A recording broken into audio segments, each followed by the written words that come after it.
তিন শ্রেণীর প্রতি আল্লাহ সুবহানাহু ওয়া তাআলা তাকাবেনও না, জান্নাতও দিবেন না।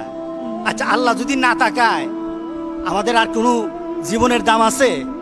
আল্লাহ যদি না তাকায়, যেখানে আল্লাহ সুবহানাহু ওয়া তাআলা বলেছেন উজুহু ইয়াউমাইদিন নাযিরা ইলা রাব্বিহা নাযিরা, উজুহু ইয়াউমাইদিন নাযিরা। আল্লাহ কাল হাসরের দিন বলেন কিছু কিছু চেহারা সেদিন থাকবে যেগুলি আমার দিকে তাকিয়ে থাকবে, আমার চেহারার দিকে তাকিয়ে থাকবে। ওই চেহারাগুলি আমার দিকে তাকিয়ে থাকবে আর আমি আল্লাহ তাদের দিকে তাকিয়ে থাকবো। সুবহানাল্লাহ, সুবহানাল্লাহ। আল্লাহ বলেন আমি তার সাথে আমার চেহারা দেখাবো না। শুধু তাই নয়, তারা জান্নাতেও যাবে না। রাসূল বলেছেন তিনজন। কয়জন? তিন শ্রেণী। এবার কারা কারা? আল আক্কু ওয়ালিদাই, যারা মা বাবার সাথে খারাপ ব্যবহার করে, যারা মা বাবার সাথে খারাপ ব্যবহার করে। আচ্ছা বলেন তো দেখি, সন্তানকে যদি আপনি শিক্ষা দেন, যে আপনার সন্তানকে আপনি শিক্ষা দিলেন যে মা বাবার সাথে খারাপ ব্যবহার করলে আল্লাহ তোমাকে জান্নাত দিবে না, এই সন্তান কি কোনোদিন আপনার বাইরে কথা বলবে? এই সন্তান কি আপনার সাথে কোনো বেয়াদবি করবে? এই সন্তান কি অশালীন হবে? এই সন্তান তখন হয়ে যাবে সেই রাসূল পাক সাল্লাল্লাহু আলাইহি সাল্লামের সেই জান্নাতের খুশখবরি দেওয়া সন্তানের মতো হয়ে যাবে। সেই সন্তান হয়ে যাবে লুকমানের সন্তানের মতো হয়ে যাবে। রাসূল পাক সাল্লাল্লাহু আলাইহি সাল্লাম বলেছেন, যে সন্তান মা বাবার সাথে খারাপ আচরণ করে সে জান্নাতে যাবে না। প্রথম ধাপ, আমার পরিবারকে সুন্দর বানায়, আমার পরিবারকে সুন্দর বানায়, আমার পরিবারে শান্তি ঢেলে দেয়। কি বলেন, ঠিক আছে কিনা বলেন? মা বাবার সাথে যখন সন্তান ভালো আচরণ করে পরিবারটা ভালো থাকে না খারাপ থাকে? শান্তি থাকে না অশান্তি থাকে? শালীন হয় নাকি অশালীন হয়? আলহামদুলিল্লাহ। দ্বিতীয়, আল মারআতু মুতারাজ্জিলাতুল মুতাশাব্বিহাতু বিররিজাল, এমন সন্তান,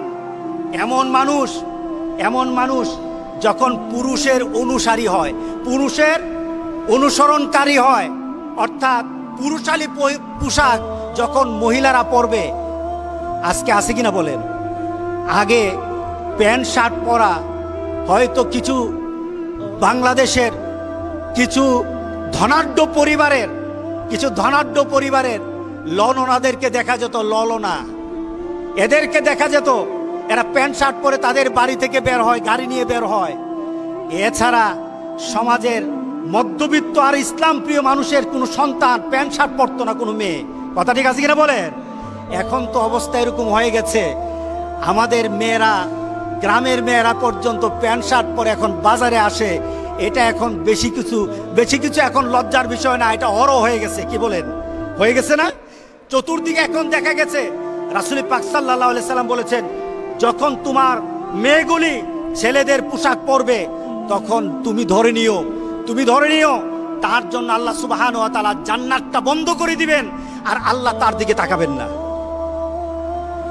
কে বলেছেন? মুহাম্মদুর রাসূলুল্লাহ সাল্লাল্লাহু আলাইহি সাল্লাম।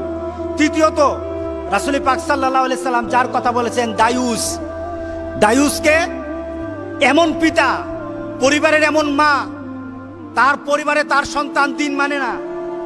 যে ব্যক্তি পরিবারের সবাইকে অশ্লীলভাবে মানা চলাফেরা করার পরও আপনার মেয়ে আরেক ছেলের সাথে প্রেম করে। গতকাল এক মহিলা আসলো, এসে বলছে, হুজুর আমার মেয়ে তার খালাতো ভাইয়ের সাথে একটা সম্পর্ক আছিল। কে বলতেছে? বলেন, কে বলতেছে? মা বলতেছে, আমার মেয়ে তার খালাতো ভাইয়ের সাথে কি ছিল? সম্পর্ক ছিল। হুজুর এই কয়েকদিন পর্যন্ত ওই ছেলে আর আমার মেয়ের সাথে ফোনে কথা বলে না। হুজুর এখন কি করা যায়? আমি বললাম, এখন আপনি উঠে বাইরে চলে যান। কারণটা কি? এই মেয়েটা দায়ুস, এই মহিলাটা দায়ুস। তার মেয়ে প্রেম করতেছে, তার মেয়ে অবৈধ সম্পর্ক করছে। এবার মেয়ের মা এটা মেনে নেয়, মেয়ের বাবা মেনে নেয়। রাসূল পাক সাল্লাল্লাহু আলাইহি সাল্লাম বলেছেন, দায়ুস মানে এটা নয় নিজে অবৈধ কাজ করে, এটা দায়ুস নয়, বরঞ্চ পরিবারের কেউ যদি অবৈধ কাজ করে যারা মেনে নেয় তারা দায়ুস। আমাদের সমাজে আছে কিনা দায়ুস? আমাদের পাড়া প্রতিবেশীতে খুললেও দায়ুস পাওয়া যাবে। কথা ঠিক আছে কিনা বলেন? গ্রামে খুঁজলে পাওয়া যাবে। আপনি আপনার গ্রামে আপনার পরিবারে খুঁজে দেখবেন দায়ুস ভরা। মেয়ে আরেকজনের সাথে প্রেম করে আপনি তাকায় তাকায় দেখেন আর মনে মনে বলেন মায়া যদি বাইগা যায় তাহলে খরচ থেকে বাঁচলাম। আছে কিনা? রাসূল বলেছেন দায়ুস। রাসূল কি বলেছেন? দায়ুস। আর দায়ুসের ক্ষেত্রে অর্ডার কি? রাসূলের ঘোষণা কি? দায়ুস কখনো জান্নাতে যাবে না। দায়ুসের প্রতি রাসূল পাক সাল্লাল্লাহু আলাইহি ওয়াসাল্লাম দায়ুসের প্রতি আল্লাহ নজরও দিবে না।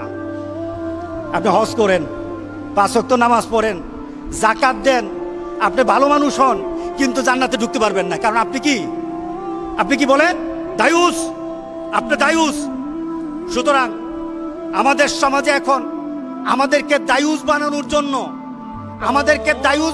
জন্য যারা আমাদের মেয়েগুলিকে, আমাদের ছেলেগুলিকে পশ্চিমা দেশের নীতি শিক্ষা দিতে চায়, আল্লাহর কসম জান থাকতে আমরা এটা দেব না ইনশাআল্লাহ। কথা ঠিক আছে কিনা বলেন? আমি আমার মেয়েকে, আমার ছেলেকে আমার নীতিতে, আর আমার নীতি হবে মুহাম্মদুর রাসূলুল্লাহ সাল্লাল্লাহু আলাইহি ওয়াসাল্লামের নীতিতে, আদর্শে আমি আমার মেয়েকে, আমার ছেলেকে বড় করব ইনশাআল্লাহ। এই ছেলে দুনিয়াতে যেমন আমার সম্মান হবে, এই ছেলে আমার আখেরাতে আমার সম্মান বয়ে আনবে। আল্লাহর দরবারে আমার এই ছেলে, আমার মেয়ে আমার জন্য সুপারিশ করবে। আল্লাহ যেন এমন সন্তান বানানোর মতো পরিবেশ আমাদেরকে আল্লাহ দান করে দেন। সবাই বলেন আল্লাহুম্মা আমিন। এই জিনিসগুলি জানা দরকার আছে কিনা বলেন? আপনি কি গেছেন কোনো সময় স্কুলে গিয়ে জানছেন আপনার মেয়েগুলি কার থেকে শিক্ষা নেয়? আমাদের কাছে আছে প্রজেক্ট, বিভিন্ন এনজিও থেকে প্রজেক্ট আসে। আমরা বলবো আমার সন্তানকে যদি প্রজেক্ট থেকে যদি কোনোদিন শিক্ষা দিতে হয়, ওই শিক্ষা হতে হবে মার্জিত, ওই শিক্ষা হবে ইসলামাইজ হতে হবে, ওই শিক্ষা হতে হবে আল কোরআন আর আল হাদিসের শিক্ষা হতে হবে। এর বাইরে কোনো মানুষের শিক্ষা আমার সন্তানকে আমি দেব না। রাজি আছি সবাই? আপনারা কি সচেতন হবেন, নাকি মেয়েকে হাত কাটা পোশাক পরাইয়া আপনি দায়ুস হবেন? মেয়েকে হাত কাটা পোশাক পরালে দায়ুসকে বলেন, দায়ুসকে আপনি দায়ুস। মেয়েকে যদি শর্ট জামা পরান তাহলে দায়ুস আপনি। মেয়েকে যদি টাট্টুর উপর তার কাপড় পরে চলার, এখন স্টাইল বেরোছে পুলাপান মাটির সাথে জামা, পুলাপান জামা মাটির সাথে, আর মেয়েদের জামা খালি উপরে উঠে। এখন স্টাইল বেরোছে মেয়েদের জামা সব উপরে, টাকনুর উপর কাপড় পরবে পুরুষ জাতি। এবার পুরুষ জাতি যখন টাকনুর নিচে নামায় নিল, মেয়ে জাতি চিন্তা করলো যে এই সুন্নত রাখি কোথায়, এই সুন্নত আর ফেলে দিতে পারি না, সুতরাং আমরা আছি এই সুন্নত পালনের জন্য। এরা এখন তাদের দেওয়া বিধান বাদ দিয়ে এখন আমাদের বিধান তারা পালন করতেছি কিনা বলেন? এরা আমাদের বিধান পালন করছে। এখন মেয়েরা উপর দিকে টাকনুর উপরে কাপড় পরে স্মার্ট হচ্ছে, আর আমাদের পুরুষরা টাকনুর নিচে জামা পরে এখন আমরা স্মার্ট হই। দুটোটাই হলো দায়ুসের কাজ। আল্লাহ যেন আমাদের সবাইকে এই কাজগুলি থেকে আমাদেরকে হেদায়েত দান করেন যেন, আল্লাহুম্মা আমিন। কোনোদিন যদি আপনার মেয়েকে টাকনুর উপরে কাপড় দেখেন, ওই টাকনুর উপরে কাপড় পরা যেন বুঝাবেন। 1 দিন 2 দিন 3 দিন যদি না মানে, আপনি আখিরাতের দিকে চিন্তা করে মেয়েকে শাসন করবেন। শাসনের মাত্রা যতটুকু লাগে ততটুকু আমরা করতে রাজি আছি, কারণ আমার মেয়েকে জান্নাতের বাইরে আমি রাখতে পারবো না। দুনিয়াতে যতটুকু শাসন দরকার এতটুকু শাসন করব। রাজি আছি তো সবাই? ইনশাআল্লাহ। আল্লাহ আমাদের সবাইকে হেফাজত করুক, আমাদের মেয়েগুলিকে বাঁচাক, আমাদের ছেলেগুলিকে এই অশ্লীলতা থেকে বাঁচাক। আল্লাহ আমাদের ঈমানকে হেফাজত করুক। আসসালামু আলাইকুম ওয়া রাহমাতুল্লাহি